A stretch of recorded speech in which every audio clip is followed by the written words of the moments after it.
Okay. Topic is mole concept. Very easy. You must have heard about mole concept in, I guess, 11th. No, not in 11th. I guess also in 9th standard. Mole concept.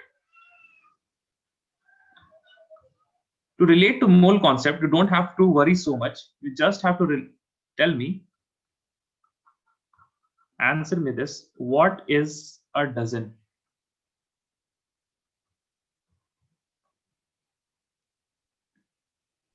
12 12 is pieces. a dozen. Yeah. Dozen is equal to 12. So if somebody asks you, how many, yes, right, Abhi, how many dozens would 48 carbon atoms make? 4. It's 4. very easy, right? What did you do? But you have to remember the concept that you applied. You did a very easy math, that is of unitary method. What you did, you took the number of carbon atoms, number And of divided by number of carbon atoms, and you divided by number of atoms in a dozen, correct? And what did you yes, get? sir. 4. 48. Yes. Good evening, Noor. We have just started. It is about mole concept. This is the first slide, and you have to answer in your head or in the chat, right? And 48 by 12 would be equal to 4. Rightly said, Abhi. And also, this is the thing that we have to remember. A dozen is equal to how much? 12. In chemistry, we say that mole is equal to 6.022 into 10 to the power 23. Okay, this is the definition, the very basic definition that you have to keep in mind. Okay, what is mole? And this is the truest definition of mole. Mole is what? Mole is a number. If you go to 11th standard and if you see the SI units of different quantities for length, what is the SI unit for length? What is the SI unit for luminous objects? What is the SI unit for electricity? You will get different SI units for different things. Okay, then you have in 11th stand in your book, what is the SI unit of quantity? What is the SI unit of quantity? Then you will get their mole. Okay, so this number is what? It is the SI unit of mole. We will not talk in dozens in chemistry. We will talk in moles in chemistry. If I'm saying, okay, fine, I have 10 moles of carbon, then you must understand that we have 10 into 6.022 into 10 to the power 23 atoms of carbon. So this is the first definition of mole. So mole is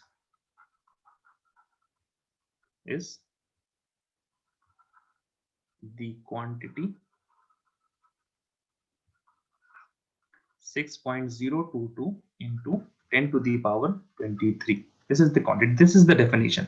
But what happens if somebody would say, I am having 10 moles of some atom like carbon atoms, then would that person be counting each and every atom of that particular element for carbon here now? As I'm saying, no, they won't count each and every atom. So there should be some kind of method, and chemists devised a method that would be easier to use. And the things that we use in daily language are the weights of different elements and molecules. Okay, so this is the definition for 6.022 into 10 to the power 23. Now if we ask what is mole in terms of mass, then a mole is the mass of 6.022 into 10 to the power 23 particles of that particular element, that particular entity would be a better word. Entity. What do we mean by entity? Entity could mean anything. It can be either an element, a pure element. It can either be a molecule, and it can either be a compound. Okay, so entity as a very generalized word, and it is something good to use. A mole is the mass of 6.022 into 10 to the power 23 particles of that particular entity. Okay, now if we measure this amounts for each and every element, then we get, for hydrogen we get 1 gram. What is 1 gram of hydrogen? It is the weight of 1 mole of elements. Hence we say 1 gram per mole, and we call this as molecular mass. Call this as molecular mass. For carbon, this is 12 grams per mole.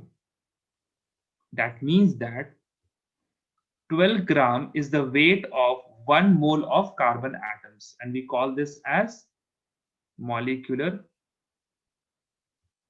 mass. Also, we call this as molar mass. Call this as molar mass. Okay. The number of, calculate the number of moles in 48 gram of carbon. What would be the answer? 4. Yes, very easy, right? Mass of, yeah, we write as given mass of carbon. Given by molar mass. By, yes, molar mass. That is will be equal to 48 by 12. Okay, I guess now you all know about molar masses. We will move to the next definition of molar mass. We have saw the first definition, that is about quantity. The second definition, that is about the mass, and we will have third definition, which will be about volume of gas. Now Avogadro, French chemist, he did some experiments on gases. And what he found was each and every gas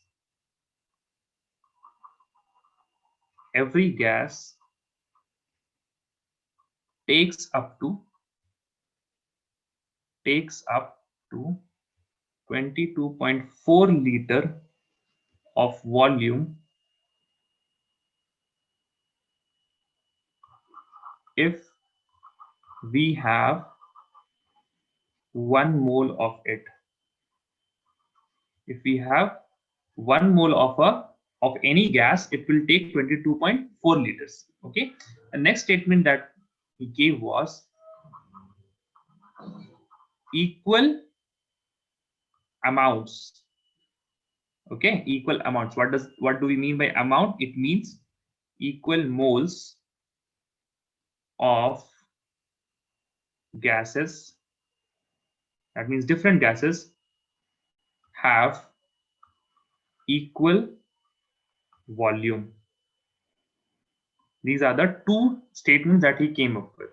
Hence, we can write as 1 mole of gases. 1 mole of gas is equal to how many liters? 22.4 liter. 2.4 liters. Okay. So we saw that moles can be of 3 types. We can either come to moles. if we have the molar mass, and we can also come to moles, that is the definition of moles, that is by 6.022 into 10 to the power 23, and this will be given as, this will be for quantity. If we have quantity, we will arrive at moles by this particular number, and we will arrive at moles by molar mass if we have given mass. We will arrive at moles by this number 22.4 liters if we have volume of gas. Okay, so a same thing, moles. If you are given quantity, then you will use this number. This is also known as Avogadro's number, denoted by this particular sign Na. We have molar mass, usually denoted by capital M, and then we will have more volume of gas, that is 22.4 liters, and you will use this number to arrive at moles. Any doubts still here? Yes, sir. No. Okay, fine. Now answer me this.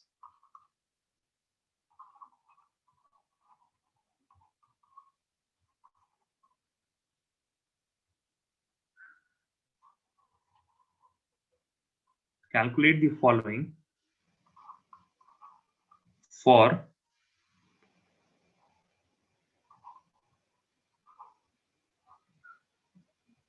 20 kg of helium gas. What are the things that you have to calculate? You have to calculate me the number of atoms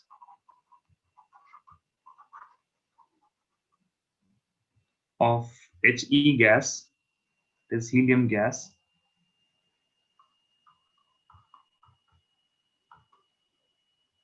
the volume of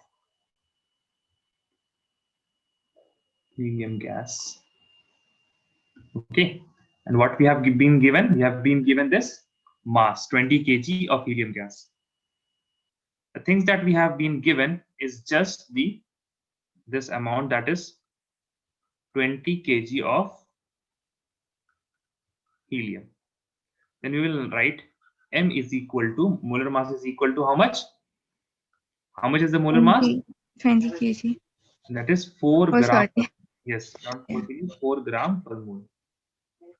4 gram per mole. Okay, then we will just easily write, right? Don't panic. We have 20 kg and we have 4 gram. 1 mole is equal to 4 gram. Any doubt still here? No? No, sir. No? Okay. Then I'm just reversing this. I'm writing this as if 4 gram is equal to 1 mole. Fine. Then 1 gram is equal to 1 by 4 mole. Okay. Then I'm writing 20, in K is for 1000, and so 10, 20, and 30. These 30 make 1000 gram will be equal to 1 by 4 into 20, 10, 20, 30, and 40. 20,000 grams, and we will have, that would be this much moles. This much moles. Let us erase this gram. This much moles. Any doubt still here? No doubt, right? Yes, sir. No doubt. Unitary method, right? Unitary method, nothing else, nothing else. So we'll just calculate. Now, what is 1 mole? What is the quantity? If we ask about the quantity, 1 mole, what is 1 mole?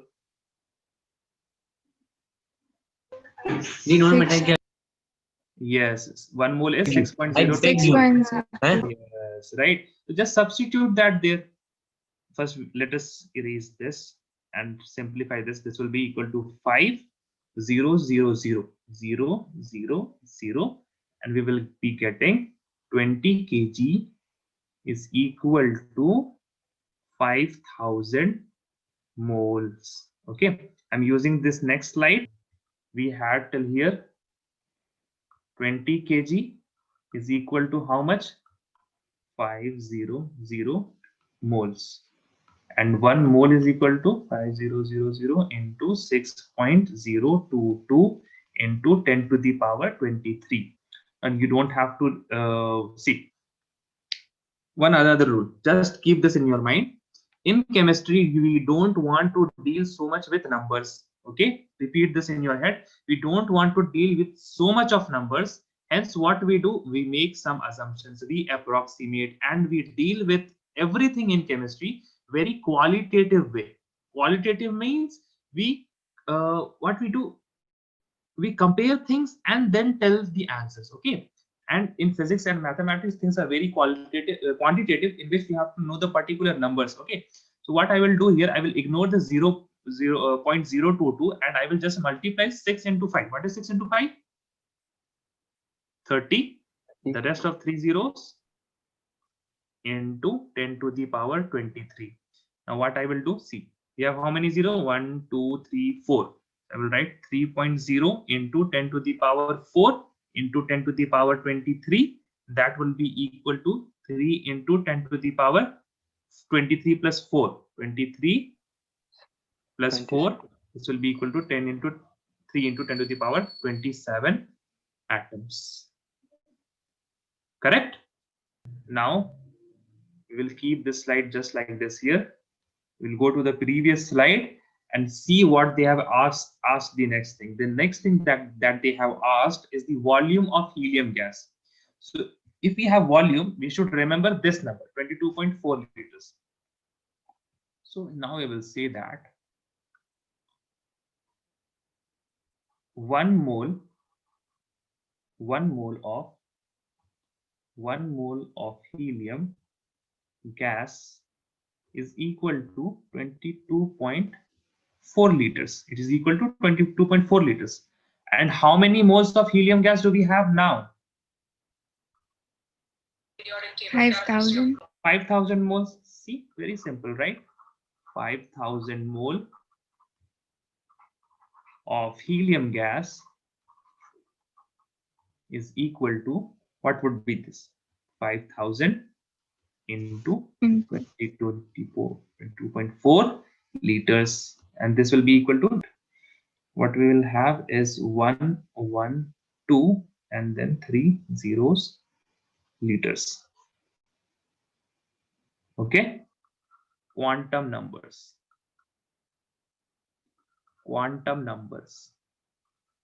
Okay, see, I told you there are things that you have to write in examinations, then there are things that you have to remember in brain, so that you have a very strong concept of each and everything, right? So if you want to remember moles, what you have to remember is, tell me, if I say mole, what should come in your mind? 6.022 into 10 raised to 23. Yes, very good. That is something that should come in your mind. 6.022 into 10 to the power 23. Similarly, in quantum numbers, if I say that quantum numbers, the thing that should come in your mind is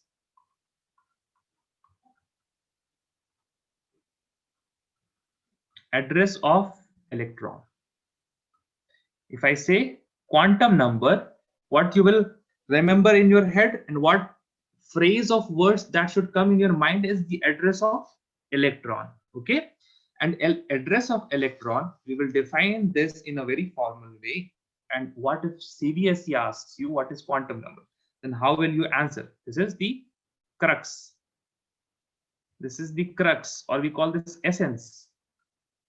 Okay, essence. What is the crux of quantum numbers? It is the address of electron. But formally, if somebody asks you what is quantum numbers, you will say that it is a set of it. See, when I am teaching you, please don't write anything. Keep aside your pen like this, and then just listen and enjoy. And after I have written everything, I will ask you to write it down. I will give you time, enough time. Okay. What is quantum number? It is a set of, now please don't write anyone. It is a set of 4 quantum numbers. Quantum numbers again, not matches. It is a set of 4 numbers, we would say. It is a set of 4 numbers. It is a set of 4 numbers, and it will tell us about, which tells us about, what does that 4 number tell us about? First thing that they tell us about is the position of electron in an atom. Tell us about position of electron in an atom, right? The next thing that they tell us is the distance from the nucleus. Distance from the nucleus, right? Now, sorry, that should be third. Distance from the nucleus. The next thing that they tell us about is the shape,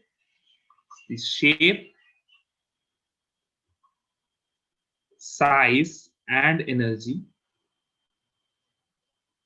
of orbital. Now, this is a new term. We will expand on this in a few moments of orbital, where the electron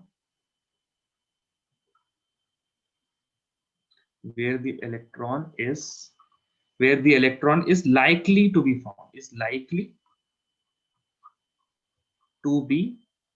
found. Now, I will ask you a series of questions and you will just answer me these things. I mean, these are not chemistry things, but these are very relevant to our topic. When I say address, does any house come in your mind? If I say address, home, house, streets, correct?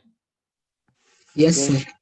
I mean, it is very similar to that address only. See, the position of electron. If somebody gives you an address, well, okay, fine, tell me something near. What is the landmark? Where it is? Tell me about that. Okay, fine. Then we know the position, relative position. Distance from the nucleus. If you want to buy some home now, then what you have to do? I mean, how far is it from the market? Where is the nearest mall? Where is the nearest gym? Right? So things that is important in an atom.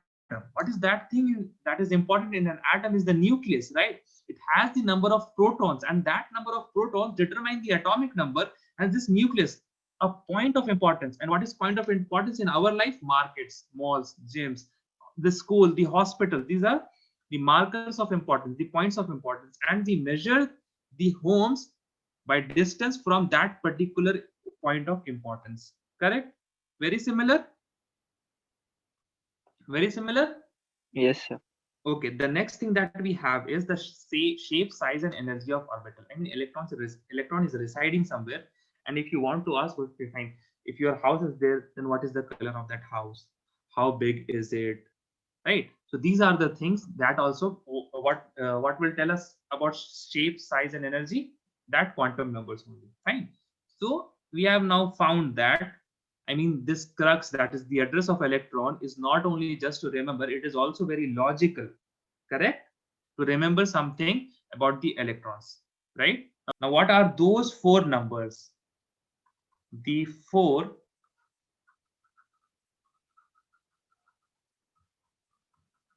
quantum numbers are, the first we will call as principal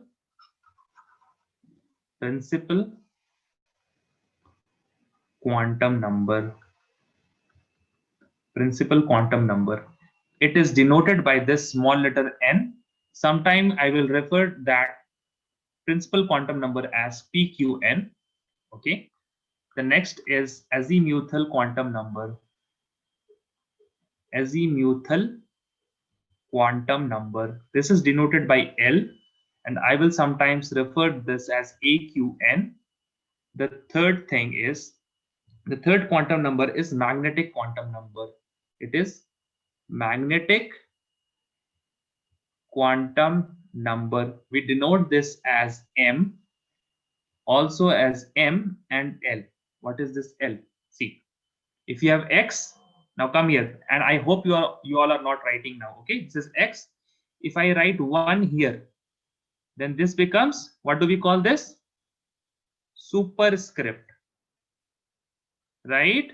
Superscript. And if something's come down here, what do we call this? Subscript. Yes, very right. Subscript. Okay. So here L, this is L. The lowercase l as subscript, magnetic quantum number. And the fourth is our spin quantum number. Spin quantum number. We will call this as S, and it is also referred as M with the subscript of S. Okay. Now, coming back to the crux of quantum numbers. What is the crux of quantum number? What is something that should come in your mind when I say quantum numbers? Address. Address of electron, right? So these are some things: principal quantum number, azimuthal quantum number, magnetic quantum number, spin quantum number. That must be something like, oh my god, so much big names. Okay, fine. It is nothing. It is nothing. It is just the address of an electron, right? For address of the electron, how do you write that? You write that as something like this. First, you will write the floor number. Then you will write the, sometimes you write back side or front side. Then sometimes you will write the house number. Then you will write the street number, right? Then you will write, I mean, the locality, the area, the region, I mean, however you define it. You also write sometimes the zip code. I don't know what they use, but internationally zip codes are used. In India, pin codes are used. Okay, so that is some number for a particular area. I mean, these things are just similar. Just assume that principal quantum number is a street. What will you assume? Principal quantum number is a Street. Yes, just assume street, nothing else. Okay, it is a street. And in each and every street, there will be houses, right? Sorry. This is streets, and each and every street, there will be houses. And each and every house, there will be some floors. And each and every floor will have different houses in which the electrons are residing. Okay. Now you understand what is principal quantum number? Okay, fine. It is the street, and in each and every street there are some homes. Each and every home there are some floors, and each and every floor there are some houses. Okay, some flats or whatever you say. Okay, fine. Any doubts? You will remember this as street. Now again, principal quantum number, we will define that formally. But first, what do we need? We need something to remember in our head, right? So what you will remember this as? Street. We'll remember azimuthal quantum number as houses or buildings. Then you will remember the magnetic quantum number as different floors. You will remember the spin quantum number as different flats. You say flats there, you understand what is flat, right? Yes, sir.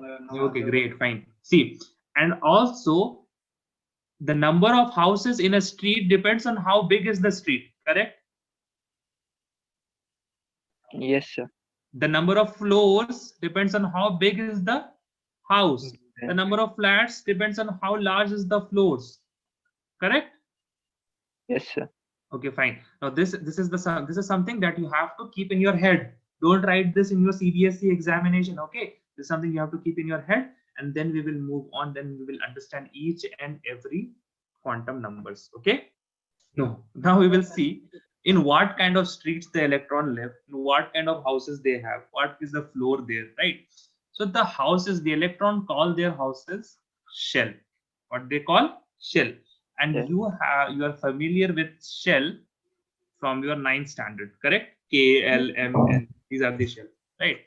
And what is the definition? It is non-radiating. I will define each and every part, but just listen now. Non-radiating circular path.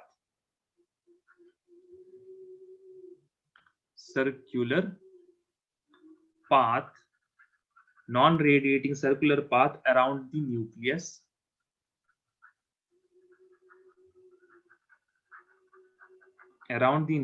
Where electron can, what does electron do there? Where electron can revolve, right? Reside.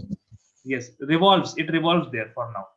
It doesn't stay there. It revolves where electron can revolve. You must have studied this in your previous classes. Revolve is called shell.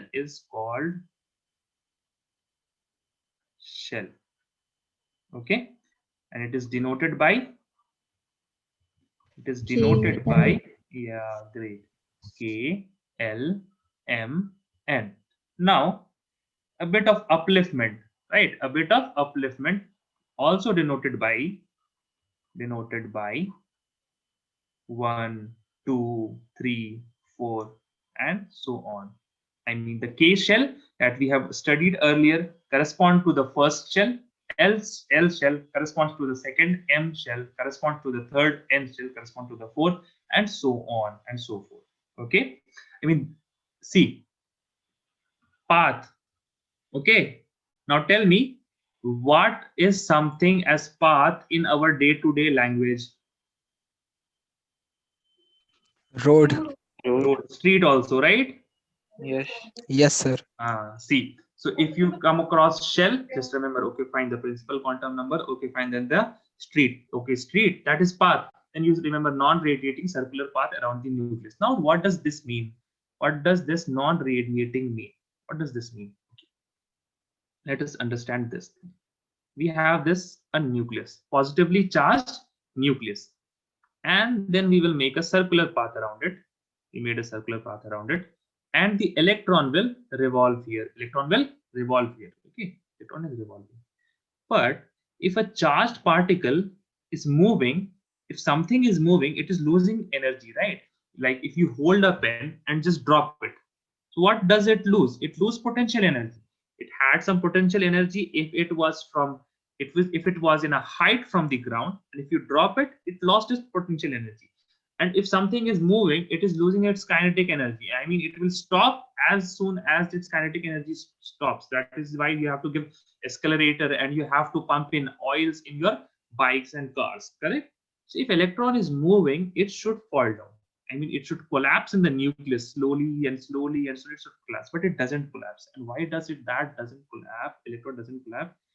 The answers are in quantum mechanics. Quantum mechanics.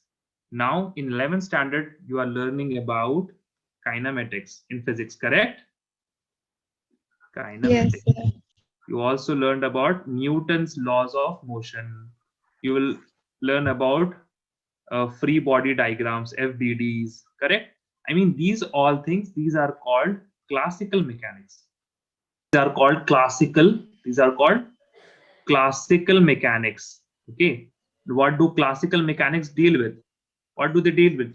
They deal with big objects, the objects that we can touch, that we can feel, that we can move around, right?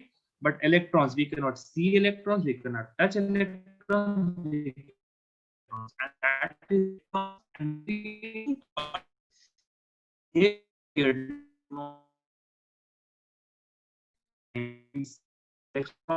that is to electron Newton laws of motion, but it doesn't collapse, and the answer lies in quantum mechanics. Okay, so if electron does not collapse, that means it is not radiating, it is not losing its energy, correct? If it would have lost its energy, it would have stopped moving.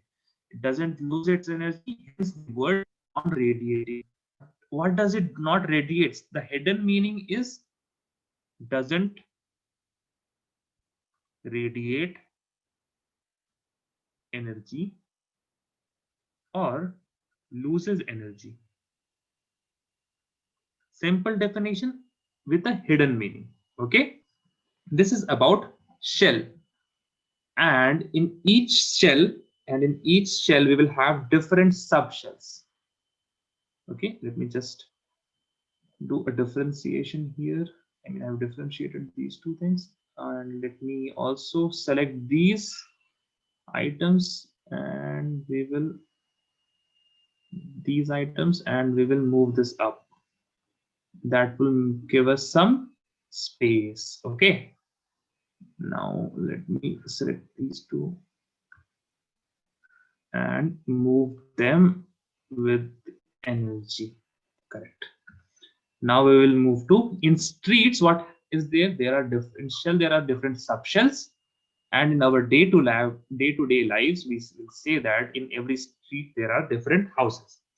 Now each house is not very similar, correct? Each shell is similar, but each shell consists of smaller region called subshell. Each shell consists of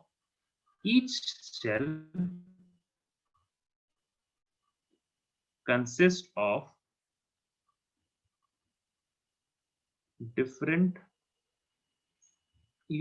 different smaller regions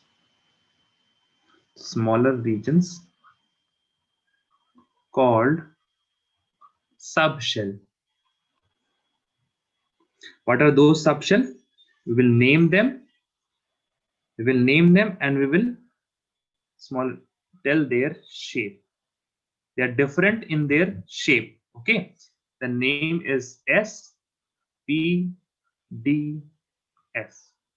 Okay. What is the shape of S subshell? It is spherical. It is spherical.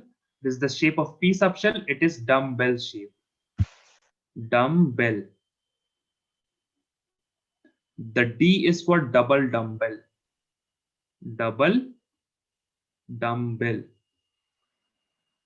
Now F is complicated and complex. You don't have to study the shape of F subshell. What is spherical? We will denote it as this. What is dumbbell? It is this. What is double dumbbell? It is generally like this. Okay. Now complex. If you want to make complex, make anything. Okay. You don't have to study the complex shape of S subshell. Now we will move to, we have seen the streets of the electron, we have seen different houses of the electrons, we have seen how the houses look, and now we will look at their different rooms. Okay, the buildings, and then in there we will look at different, we have seen the buildings, we will look at flats now. Correct, yes, flats.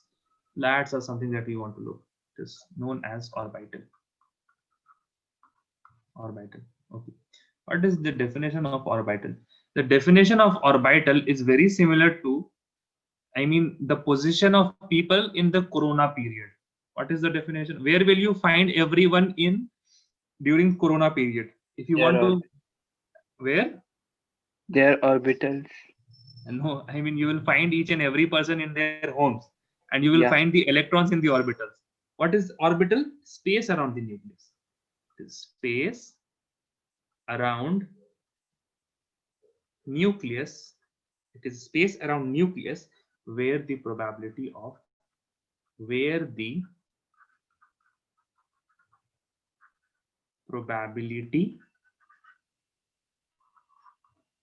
finding an electron is maximum.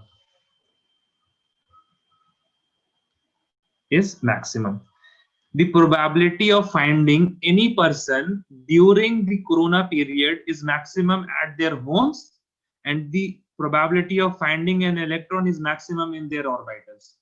Okay. Any doubts for orbital? No doubts, right? Now we have seen the streets of the electron, we have seen different buildings of the electrons, and we have also seen we have seen and learned about the houses of electron. Now we will start with our quantum numbers, good old quantum numbers. First one of them all is principal quantum number, and we denote this as yes, lowercase n. Yes, the computer science students must be very right. They say lowercase and they say uppercase. They don't use this capital and small. Yes, sir. Right, uppercase. And I also like this distinction very much, uppercase and lowercase. Right, what is principal quantum number? Each and everything in an address tells us about some things. Okay, it tells us about some things. So what does principal quantum number tells us about? It tells us about the shell number. It tells us about the shell number. Okay, it is in the first shell, second shell, third shell, and so on. If somebody said and told you about the shell of an electron where it is residing, then look, see.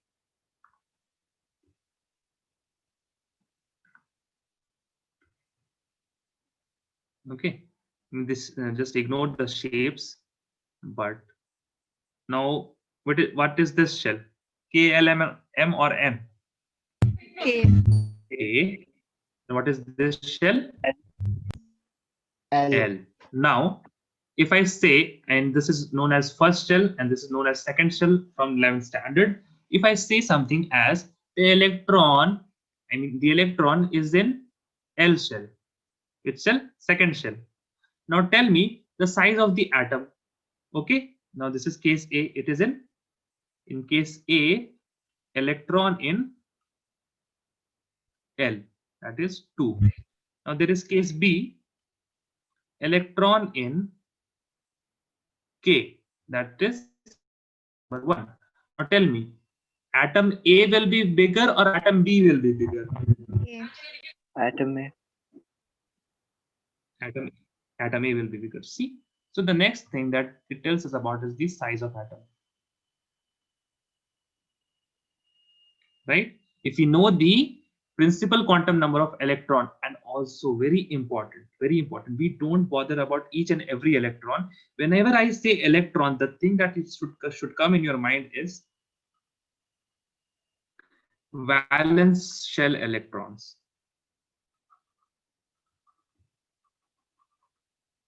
Okay, valence shell electrons, right? If I said L, the electron is in L, that means I said valence shell electron is in L.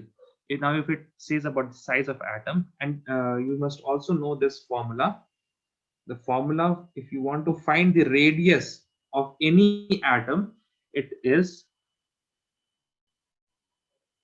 R square. Wait a second, let me just square root it and just say R is equal to, right? But R is equal to 0.529 into, we have our n square upon z, and we will get this in terms of angstrom. We will get this in terms of angstrom is a unit, and angstrom is equal to 10 to the power minus 10 of meters. Okay, what is this Z? This Z is the proton number. Fine. So right, if you know the N, and you will already know the which atom, which element you are talking about, so you will know the proton number. You will be able to find the R.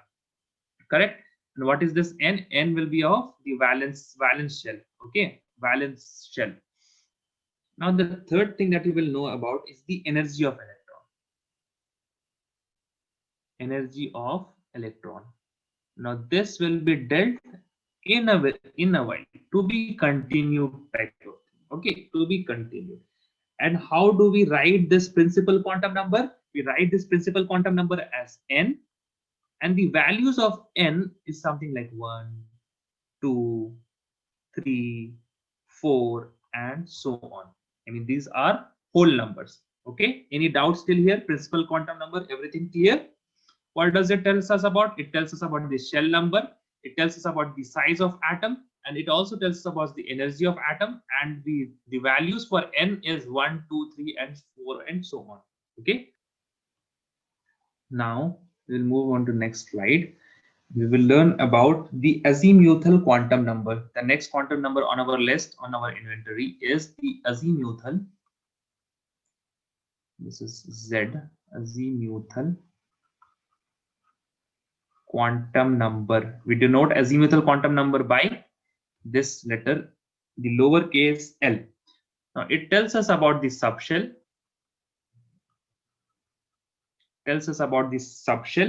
And if you know the name of the subshell, then you will tell me about the shape also. Shape of subshell.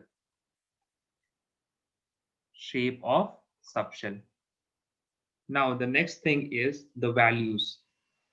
It lies the value of L, value of azimuthal quantum number, which is denoted by the lowercase letter l, is equal to 0. From 0, it starts from 0, right? From 0 to n minus 1. Okay, what is this n?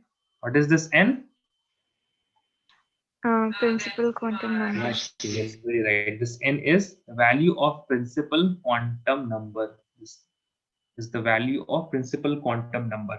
Now I will write, if this will be a number, correct? This will be a number, and it will tell us about the subshell. So we should know that which number corresponds to which subshell. Which number corresponds to which subshell. So we'll write here number and we will write here subshell. If somebody says you 0, let me take this subshell and just move this bit here a bit closer to the number. Now we will say if somebody asks you what is the subshell for 0. Now if this is number, then this is the value of AQN, right? This is AQN. If azimuthal quantum number is 0, the subshell is S. If the value of AQN is 1, the subshell is P. 2 is for D. 3 is for F. 4 is for G. Okay. And 5 is for H if you want to know. Okay. And so on. But you have to learn about F subshell only till F subshell. Okay. Now we will write the next thing is, the next thing would be, we know the number, we know the subshell, and now you all will tell me about the shape. About the shape. What is the shape of S subshell? Yes, correct. Right, Mariam. It is spherical. It is spherical. Now, Ahmed, tell me about this shape of P subshell. And dumbbell. Yes, it is. Sorry, it is dumbbell. It is dumbbell.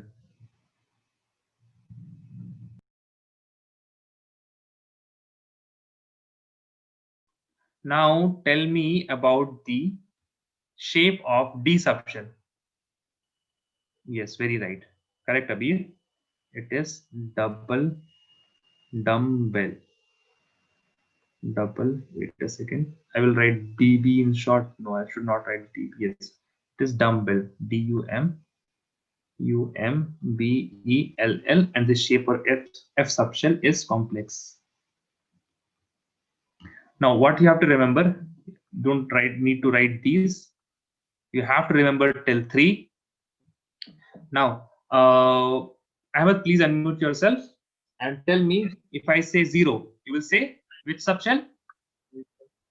S. 2 is for S. Okay. Mariam, 2 is for D.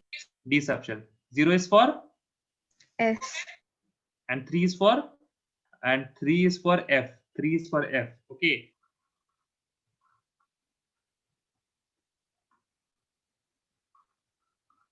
Magnetic quantum number. And how do we represent magnetic quantum number? P is 1. Um, M upon M. We represent it as M or M with subscript of L. Okay. Now, as earlier, this magnetic quantum number will tell us about a few things. First of all, it will tell us about orbital in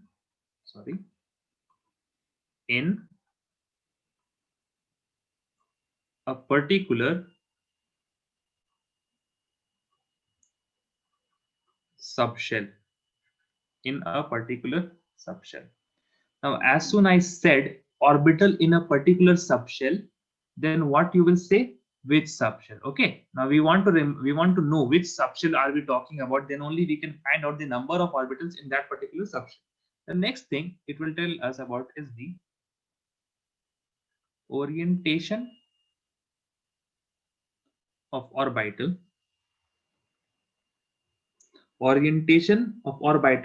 And the orientation where? Along the coordinate axis. Along the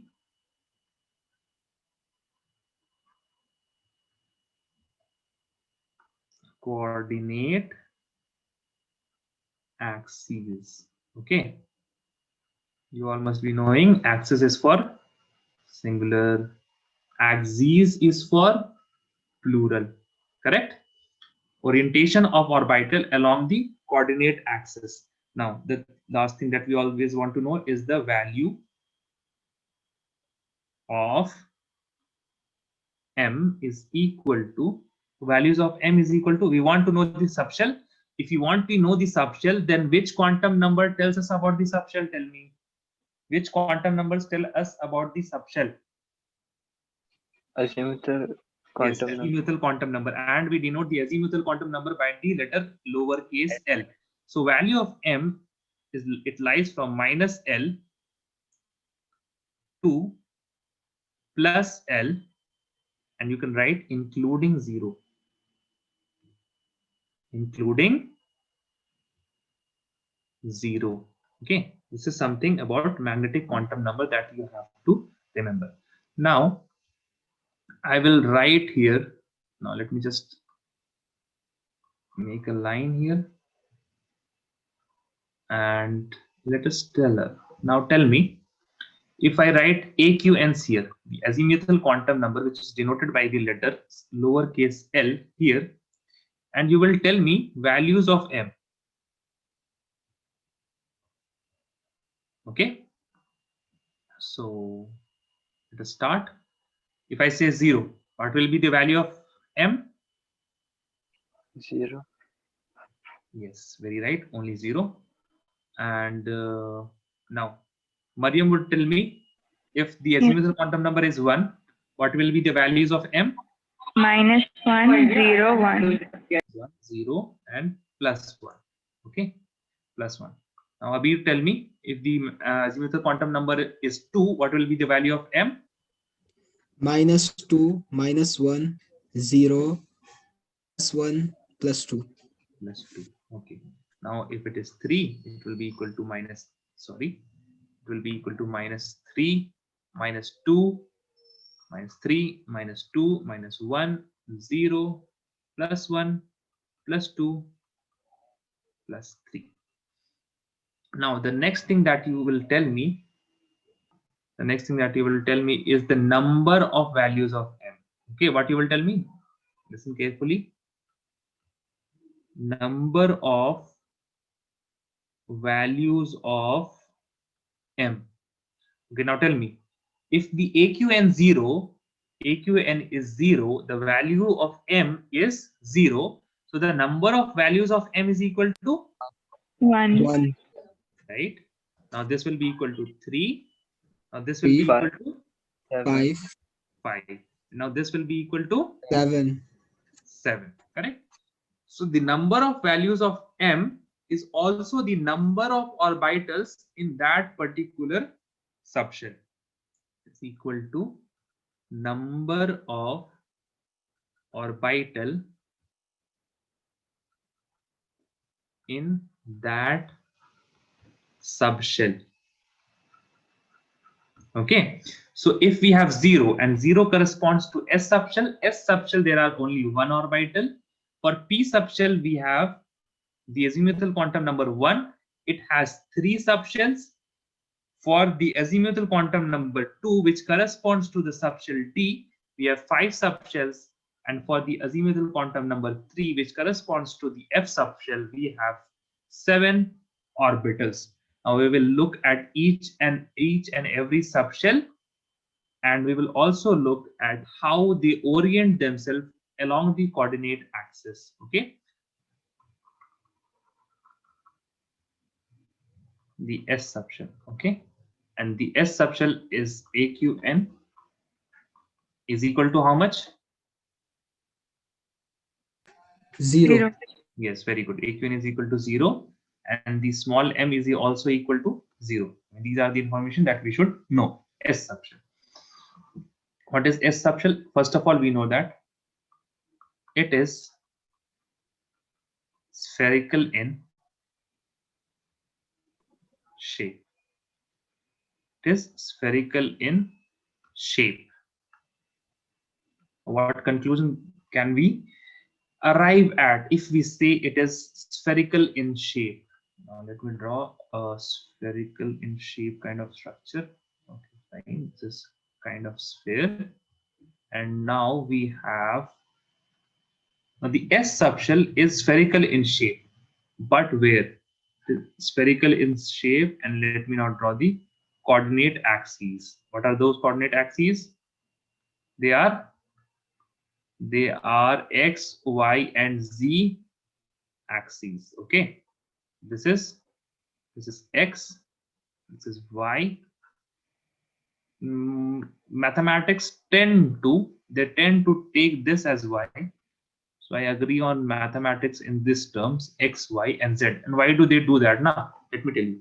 See, X, Y kind of, I will say what? I will say kind of makes a plane. I mean, if you extend this like this X, Y, it makes a plane. And then the Z will make the height and you will get a 3D structure. Mathematicians, they tend to do this like this. So we will also do this like this. Now tell me, if an electron is present in S subshell, okay, now here the question very careful. If the electron is present in S subshell, which axis does it orient itself towards? I mean, where it is present in more probability? Tell me. X. Or it is present in equal probability in all the axes. If it is in the S subshell, it is in this subshell, then is it either present more on X, it is either present more on Y, or it is either present more on Z, or the other option is same probability in all axes. Anyone? The second Same option. probability. Same probability, right? Because it is spherical in shape, so each and every axis is getting same kind of probability. Hence, we can say that it is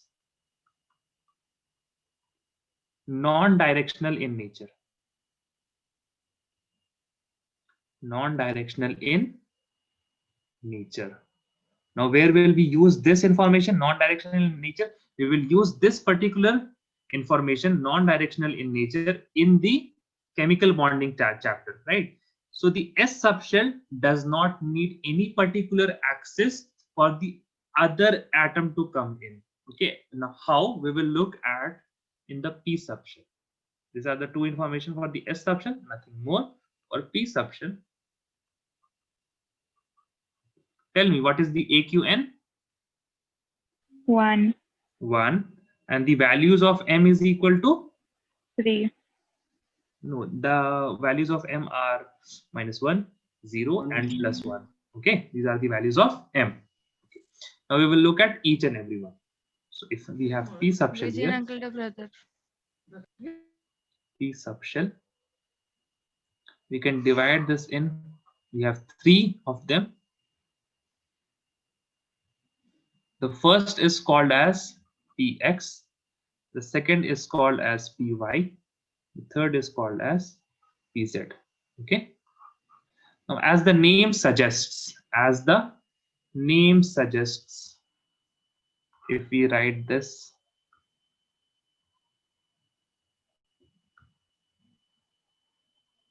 correct? Now we should name all these axes. This is X, this is Z, and this is Y. Now also remember, if I am making only 3 lines, it means that there are other, this is extending like this.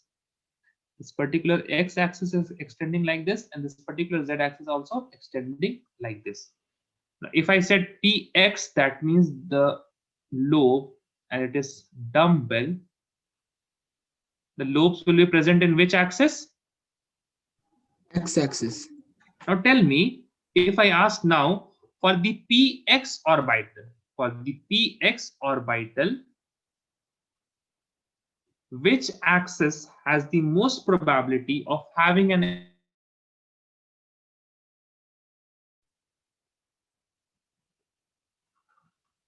now see, for the px subshell, sorry, px is the orbital in the subshell P, the px orbital, which axis has the most probability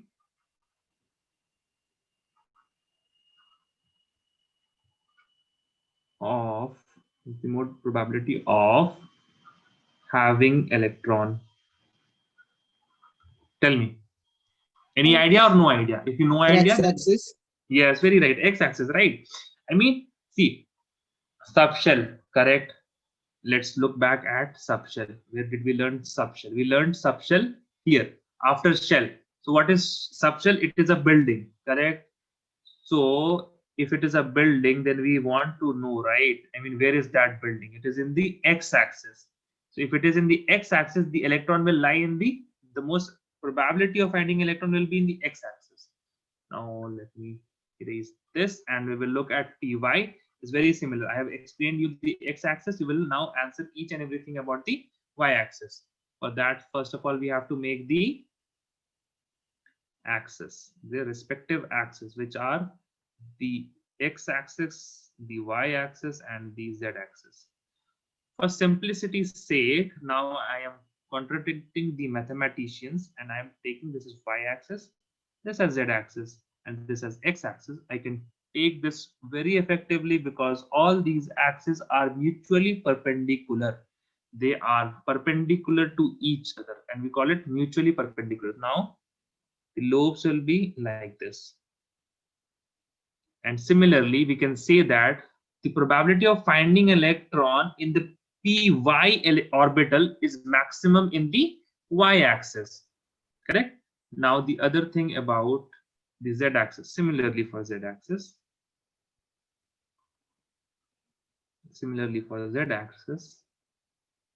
we have the axes first, and I will take this as z-axis, keeping the mathematicians happy, and I will extend this, lower this. Now I will have this. The difference is in these subshell, the probability of finding an electron in different axes is different. For px axis, the probability of finding an electron is maximum in the x-axis. For py, it is maximum in the y-axis. For pz, it is maximum in the z-axis. Correct? Hence, we can say that. The p subshell and its orbitals are directional in nature. Wait a second. Directional in nature. They are directional in nature. Correct? Now what happens? See, if we have a px, a valence electron, see, remember, please listen very carefully. A valence electron in the px subshell. Okay, this is the px subshell. This is one dumbbell, this is other dumbbell. Let us just imagine that the electron is in this dumbbell. Okay, electron is in this dumbbell. Then what will happen? An atom will come from this direction only. Then only it can form a bond. If it comes from any other direction, it will not find an electron. It should have to come from the x direction. It cannot come in the z direction or the y direction. It will meet a node, and we will meet the node in some later videos, in some later classes. Okay, we will understand about nodes also. So for now, the point to take home is that the p subshell and its orbitals are directional in nature. Now, which subshell is next? D. Very good, D subshell. Now, this is one of the very important points that you have to remember, and you always act on this if you are in 11th standard. For 10th standard, it doesn't matter, but for 11th standard, you must know what the teacher is going to teach next. If you know what topic the teacher is going to teach you next, then almost half of the topics you are already comfortable with. And if you are comfortable with someone, then you can easily go to him and meet him and talk to him or to her, right? So first of all, if you are comfortable, how you will be comfortable? If you know the name of the topic. So you very rightly said that we are now going to see about the D subshell. Now, see, you know so many things. See, you also know what I am going to ask you now. I'm going to ask you the Azimuthal quantum number. Yeah, see, azimuthal quantum number, and that will be equal to 2, and the values of m will be equal to -2, Minus 2, -1, 2 plus 2. with 0. Okay, to 0. Now the d subshell, for d subshell we know that it has 5 orbitals. It has 5 orbitals, है ना? And it is of dumbbell shape. Sorry, it is of double shape. Correct. See, if I make a mistake, sometimes my mistakes are very intentional. If you are listening or not, okay? Double dumbbell, right? But we divide the d orbitals. That is, from the d subshells we have the d orbitals. D subshells we have d orbital, and d subshell has 2 types of orbitals. First one we call as the non-axial d orbitals, and some are axial d orbitals. Now let me make the orbitals, and then we will name those particular orbitals. Make these axes. Okay, if I have this straight line, then make other 3 also. Okay. Let me just extend this a bit. Okay, fine. Nope, I am not impressed by this particular structure, so I will remove it. Let's take another try once more. Straight line, straight line,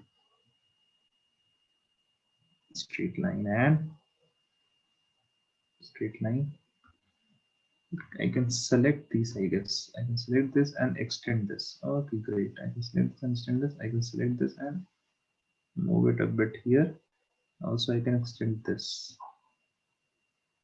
and a bit here. Okay, fine, great. Now I'm marking these. This is X, this is Y, this is Y, this is Z, and this is Z, this is X. Okay. Now tell me the name of,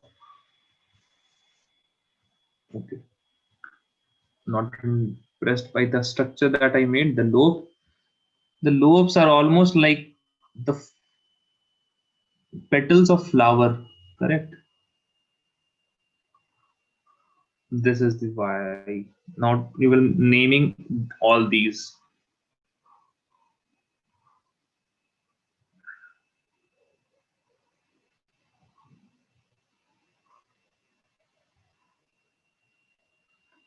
Let me erase this lobe and correct it like this. Okay. Now if I say this is dxy, this is dxy, what will be the name of the next two? DXYZ. UIZ. Yes, byz. DXZ. Yes, this DZX. is DXZ. ZX was XZ. Okay. So these are the 3. All right. Now tell me, they are directional or non-directional? See, what you can see here is, if I say that the lobes are in XY plane, correct? XY plane, right? So they are not around everywhere. And if I ask, are these electrons or these lobes in the XZ planes or the DXY? No, they are not in XZ. So if something is not in the coordinate axes now, that means that it is directional in nature. When it is non-directional, then it is everywhere, correct? For the S subshell, it was everywhere. It was in the X, it was in the Y, it was in the Z, it was in the XY plane, it was in the XZ plane, it was also in the YZ plane. It was everywhere. Fine. So if you want to find is some particular orbital a directional orbital or a non-directional orbital, just try to find where the orbital is not present. So what we can see here is that if we draw the Z, how will we draw the Z? We will take the center and the Z will be coming out of this screen and it will be going inside the screen. and we cannot see any lobe in that particular z axis, that means in the whole coordinate axis there exists a point where the electron, the probability of finding electron is 0 in the dxy plane. That means the dxy orbital is not present everywhere, hence it is directional. It is present only somewhere, so directional. Similarly, all are directional. I'm messing up the spelling of direction for the second time. Directional in nature. Okay. Similarly, all these three cases also, dyz is also directional. In dyz, there is no lobe present in the xy plane or the xz plane. Similarly, for the xz, there is nothing present in the yz or xy planes. Correct. So if something is not present somewhere, it means that that particular orbital is not present everywhere. And we state non-directional only when some orbital is present everywhere. Correct. So hence we come to this point, it is directional. See, non-directional, present everywhere. Okay. And So that direct- means in every plane, right? All the plane. everywhere means everywhere, in every plane, in every axis.